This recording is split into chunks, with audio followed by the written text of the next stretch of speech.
What's going on, guys? This is Steven from Flikboard, back with another tutorial. This video is going to tell you all about stalls. Alright, so the purpose of stalls is to balance it on your finger. So you have obviously all 5 of your fingers, but there's also a couple other interesting stalls you can do as well. Stalls are very fun because you can add them, like the grabs, in between tricks, before tricks, or after tricks. So in this video, I'm going to show you how to do it. The first and my favorite stall is the finger stall. What you're going to want to do is throw the board up flat and land it right in your finger. This trick is very difficult because, as you can see, there's not much room for error. So as you go up, the flatter the board stays, the easier it is to catch it right here in the middle. So it's going to look just like this. And also, a very important thing with this trick is you really have to match the speed of the board coming down, because if it hits at any sort of impact, it's just going to bounce right off. So as you're going, you got to very gently set the board on your finger, like this. A good way to kind of get used to where the balance point is just set it on your finger, right in the middle. It's usually going to be right at the bottom of where this triangle pattern comes out. So if your finger is right here, the board should be nice and balanced. Kind of turn your finger a little bit to feel what it feels like to be on there, and then give it a shot. The next stall you can do is called an elbow stall. You're going to throw it up and you're going to catch it right here in your elbow.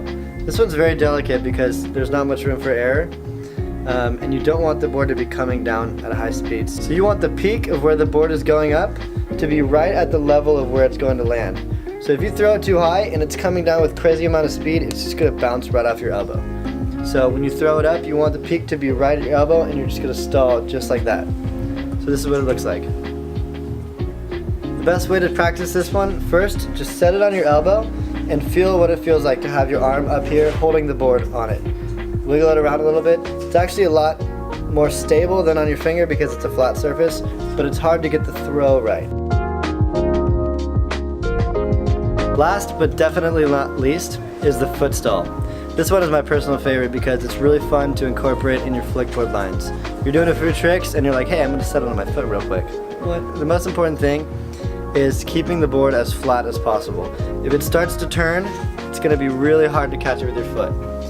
So as you do it, I just give it a tiny little toss. You're not doing anything crazy high, just a tiny little toss, but make sure it stays flat.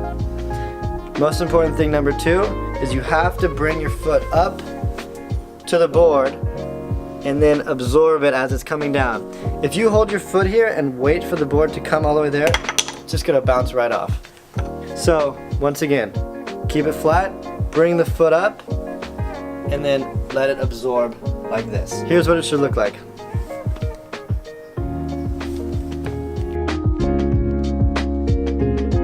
Thanks for watching this video, guys.